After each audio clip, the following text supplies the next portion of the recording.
நபிகள் நாயகம் ஸல்லல்லாஹு அலைஹி வஸல்லம் மனிதர்கள் எப்படி தங்களுக்கிடையே வணக்க வழிபாடுகளிலும் இறைவனோடு நடந்து கொள்ளக்கூடிய முறைகளிலும் இருக்க வேண்டும் என்பதை மிக தெளிவாக சொல்வார்கள். நாம் எப்படி மக்களை அல்லாஹ்வின் பக்கம் இந்த தீனில் கொண்டு சேர்க்க வேண்டும் என்கிறதையும் சொல்வார்கள்.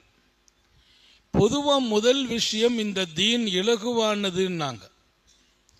இந்த தீன் லேசானது, அத்தீனு யுஸ்ர், இந்த மார்க்கம் லேசானது, இந்த மார்க்கத்தில் கஷ்டம் இல்லை, எல்லாருடைய மனசிலையும் பதிவு செய்துடுறாங்க.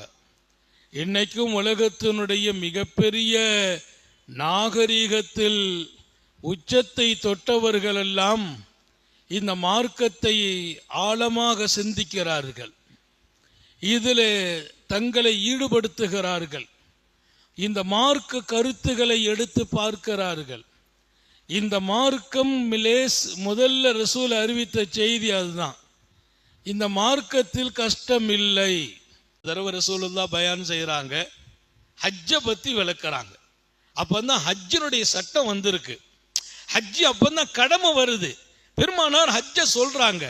சொன்ன உடனே ஒரு சஹாபி எழுந்திருச்சு கேட்டார், அஃபீ குல்லி ஆமின் யா ரசூலல்லாஹ், ஹஜ்ஜு ரொம்ப அருமையான நடவடிக்கையா இருக்குது, சிறப்பான வணக்கமா இருக்குது, எல்லா வருஷமும் செய்யணுமான்னு கேட்டார்.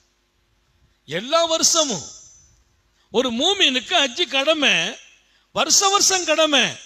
அவர் கேட்கிறார், ஏன்னா அந்த பயான ரசூல் விளக்குறாங்க, ஹஜ்ஜை பத்தி சொல்லிட்டு இருக்கிறாங்க.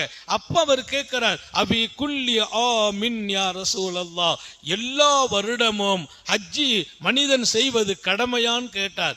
பெருமானார் முகம் மாறிட்டு செவந்து போச்சு, ரொம்ப கோவப்பட்டாங்க ஸல்லல்லாஹு அலைஹி வஸல்லம். அவர் என்ன கேள்வி கேட்டுட்டார்? பெருமானார் கோவப்படுறாங்க. ஏன் கோவப்பட்டாங்க?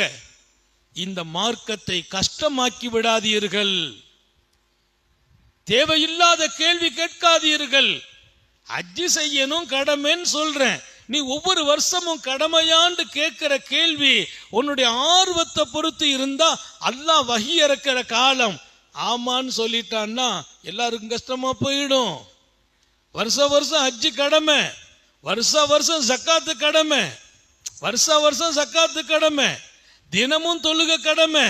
ஹஜ்ஜி ஆயுள்ள ஒரு தடவை தான் கடமை, நீ தினம் வருஷம் கடமையான்னு கேட்டா வகி இறங்குற காலம் அல்லாஹ் பார்ப்பான். ரொம்ப ஆர்வமா கேட்கிறாங்களே, ஆமான்னு சொல்லுங்கன்னா காலம்புறம் எல்லாருக்கும் கடமையா போயிடும், கஷ்டமாயிடும். கண்டிக்கிறாங்க ஸல்லல்லாஹு அலைஹி வஸல்லம். இந்த மார்க்கத்தை கஷ்டமாக்கும் இடத்தில் ஆக்கி விடாதீர்கள். அப்ப இந்த இலகுவான வாழ்க்கையை கத்துக் கொடுக்கறாங்க. சில பேர் தங்களுக்கு தாங்களே கஷ்டத்தை உண்டாக்கிட்டாங்க. ஹதீஸ்ல ஒரு செய்தி தெளிவாகவே படித்தேன். பெருமானார் ஸல்லல்லாஹு அலைஹி வஸல்லம் சொன்னாங்க, சில பேர் அந்த ஹதீஸ் அங்கீகாரம் இல்லை என்கிற கருத்துக்கு இடையே சில சூஃபிகளும் ஞானிகளும் கூட சொன்ன ஒரு வார்த்தை தான் அது. மனிதர்களுக்கு நிறைய பேருக்கு சோதனைங்கிறது அல்லாஹ் ஒன்றும் கொடுக்கறது இல்லை. அப்ப எப்படிங்க கொடுக்கப்படுது? அவரவருடைய நாவே காரணம். இன்னமல் பலா முவக்கலும் பில் மந்திக், சோதனை உங்கள் நாவினாலேயே சாட்டப்பட்டு இருக்கிறது. சோதனை எங்க வந்துச்சு? உங்க நாவால வந்துச்சு. இந்த தீனுங்கிறது, இந்த மார்க்கம் என்பது ரொம்ப லேசாக அல்லாஹ் கொடுத்தான். நீங்களாம் சிரமத்தை உண்டாக்கிக்கிட்டீங்க.